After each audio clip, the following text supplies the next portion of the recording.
வணக்கம் நண்பர்களே. நம்ம வீடுகள்ல எளிமையா கிடைக்கக்கூடியது தான் இந்த நெல்லிக்காய்.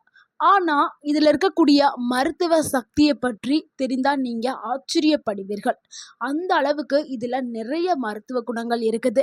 ஆயுர்வேதத்துல அமிர்த பழம் என்று அழைக்கப்படும் நெல்லிக்காயில விட்டமின் சி, ஆன்டி ஆக்சிடென்ட்கள், நார்ச்சத்து, கால்சியம், இரும்புச்சத்து, பொட்டாசியம் போன்ற பல சத்துக்கள் நிறைந்திருக்குது. ஆனா ஒரு விஷயம், நெல்லிக்காய் எல்லாருக்கும் எல்லா அளவிலும் பொருந்தாது. அதை எப்படி சாப்பிட வேண்டும், யாரெல்லாம் சாப்பிடக்கூடாது, எவ்வளவு ஒரு நாளைக்கு சாப்பிட வேண்டும் என்பதை முழுமையா இந்த ஒரு வீடியோல பார்க்க போறோம். ஸோ இந்த வீடியோ ரொம்ப ரொம்ப முக்கியமான வீடியோ. உங்களுடைய உடல் நல ஆரோக்கியத்திற்கு மிகவும் பயனுள்ள ஒரு வீடியோ. ஸோ ஒரு நாளைக்கு எவ்வளவு சாப்பிட்றதுங்கிறது ரொம்ப ரொம்ப முக்கியம். ஸோ அதை நீங்க தெரிஞ்சுக்கணும்னா வீடியோவை முழுமையா பாருங்க. அப்போதான் உங்களுக்கு இந்த வீடியோ உங்களுக்கு பயனுள்ளதாக இருக்கும். உங்க வாழ்க்கையை மாற்றக்கூடிய ஒரு வீடியோவாக இருக்கலாம். உங்கள் ஆரோக்கியம் உங்கள் கையில்தான். முதல்ல நெல்லிக்காய் சாப்பிட்றதுனால உடல்ல ஏற்படக்கூடிய அந்த அற்புதமான நன்மைகளை பார்த்துடலாம். அதுல முதலாவது நன்மை, நோய் எதிர்ப்பு சக்தியா பல மடங்கு அதிகரிக்கிறதுக்கு நெல்லிக்காய் பயன்படுது. நெல்லிக்காயில விட்டமின் சி மிகவும் அதிகமாகவே இருக்குது. இது உடல்ல நோய் எதிர்ப்பு சக்தியா அதிகரிக்கிறது. அடிக்கடி சளி, இருமல் வர்றதை குறைக்கிறதுக்கு உதவி பண்ணுது. உடல்ல ஏற்படக்கூடிய அலர்ஜியை கட்டுப்படுத்துறதுக்கு பயன்படுது.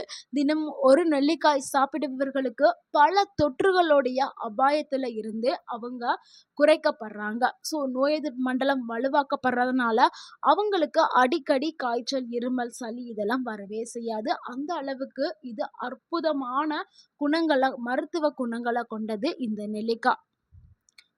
அடுத்து இரண்டாவது நன்மை என்னன்னா, ரத்தத்தை சுத்தப்படுத்துறதுக்கு நெல்லிக்காய் மற்றும் நெல்லிக்காய் ஜூஸ் பயன்படுதுங்க. நெல்லிக்காய் உடல்ல இருக்கக்கூடிய நச்சு பொருட்களை வெளியேற்றத்துக்கு பயன்படுது. இதனால ரத்த ஓட்டம் மேம்படும், தோல் ஆரோக்கியமாக இருக்கும், முகத்துல இயற்கையான பொலிவு அதிகரிக்கும். அடுத்து மூன்றாவது நன்மை என்னன்னா, முடி உதிர்தலை குறைக்கிறதுக்கு நெல்லிக்காய் பயன்படுது. ஏன்னா இப்ப இருக்கிற காலகட்டத்துல ஆண் பெண் இருவருக்குமே முடி கொட்டுற பிரச்சனை பெரும் பிரச்சனையா இருக்குது. எந்த பிரச்சனையை வேணா சரி பண்ணிடலாம், ஆனா இந்த முடி கொட்டுற பிரச்சனையை மட்டும் சரி பண்ணவே முடியலப்பா. அந்த அளவுக்கு இது பிரச்சனையை கொடுக்குது. ஆனா நெல்லிக்காய நம்ம ஜூஸாவோ இல்ல நெல்லிக்காயவோ சாப்பிட்டுட்டு வந்தோம்னா அந்த முடி கொட்டுதல் பிரச்சனை ஸ்டாப் ஆக ஆரம்பிக்கும். இது முடி வேர்களை வலுப்படுத்தும், முடி உதிர்தலை குறைக்க ஆரம்பிக்கும். அதே மாதிரி சிலருக்கெல்லாம் இப்பெல்லாம் இளநரை வந்துருது. 25 வயதுல கூட சிலருக்கு வருது. ஸோ அந்த இளநரையை தடுக்கிறதுக்கு நெல்லிக்காய் ஜூஸை நம்ம டெய்லி எடுத்துக்கிறலாம். இல்லைன்னா நெல்லிக்காவை பயன்படுத்தலாம். இல்லை நெல்லிக்காயில் செய்த எண்ணெயை நம்ம தலைக்கு அப்ளை பண்ணிட்டு வரலாம். ஸோ நம்ம ஏதாவது ஒரு வடிவில் நெல்லிக்காயை எடுக்க எடுக்க அந்த இளநரை தடுக்கப்படும், முடி உதிர்தலும் ஸ்டாப் பண்ணப்படும். அடுத்து நான்காவது நன்மை என்னன்னா, சருமத்தை இளமையா வச்சுக்கிறதுக்கு நெல்லிக்காய் பயன்படுதுங்க. நெல்லிக்காயில இருக்கக்கூடிய ஆன்டி ஆக்சிடென்ட்கள் செல்களை பாதுகாக்குது, சுருக்கங்கள் வர்றதை தாமதப்படுத்துது, முகத்திற்கு இயற்கையான ஒரு பொலிவை கொடுக்கறதுக்கு நெல்லிக்காய் பயன்படுது. முக்கியமா வயதானவர்கள் கண்டிப்பா எடுத்துக்கிறணும். ஏன்னா வயதாக ஆக முகங்கள்ல என்ன ஏற்படும்னா சுருக்கங்கள் ஏற்படும், கரும்புள்ளி, கருமை இதெல்லாம் வரும். ஸோ அதெல்லாம் தடுக்கிறதுக்கு நெல்லிக்காய் பயன்படுது. அதே மாதிரி இது கொலாஜன் உற்பத்தி பண்றதுனால ஒரு இயற்கையான பொலிவு கிடைக்க ஆரம்பிக்கும்.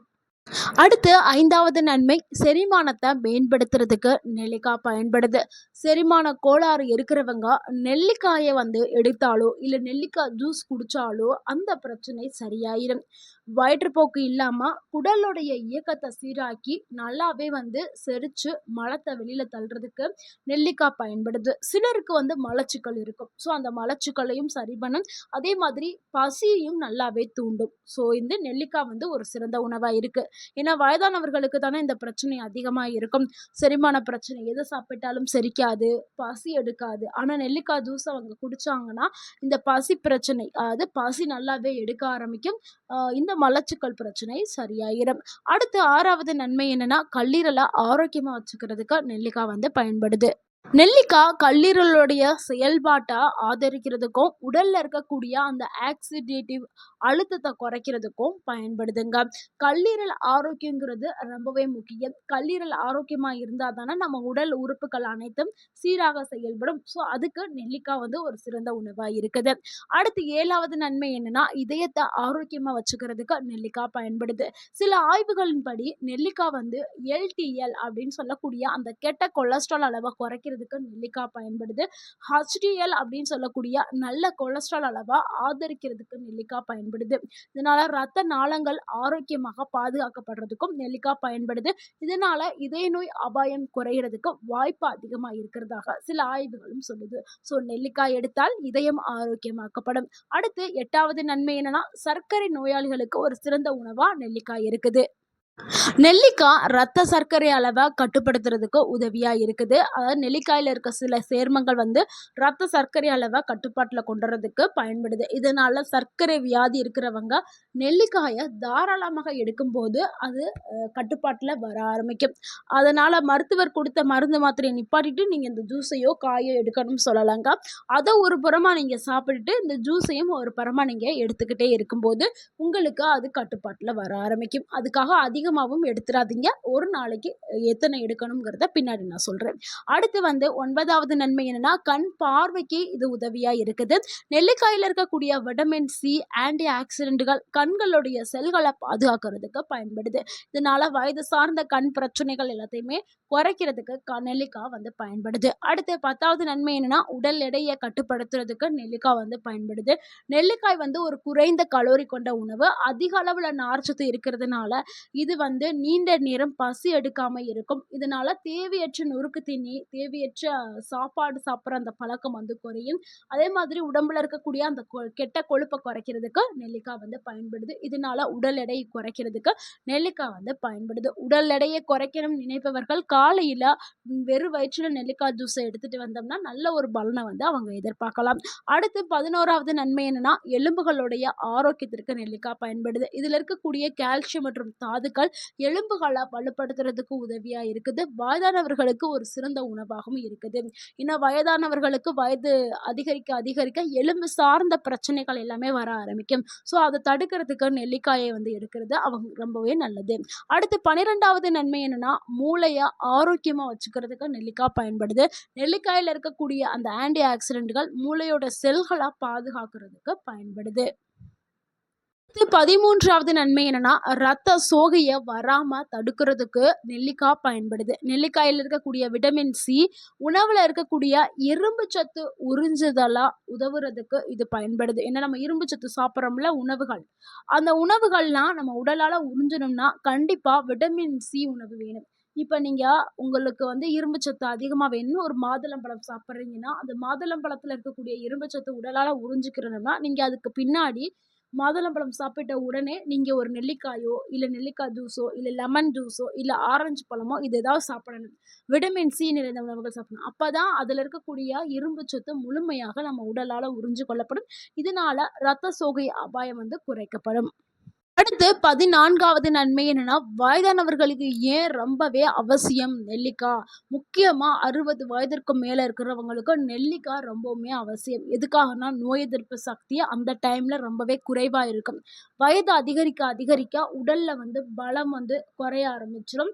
உடல் பலவீனம் ஏற்படும். நோய் எதிர்ப்பு சக்தி குறைஞ்சிரும். செரிமானம் ரொம்பவும் மந்தமாயிரும்.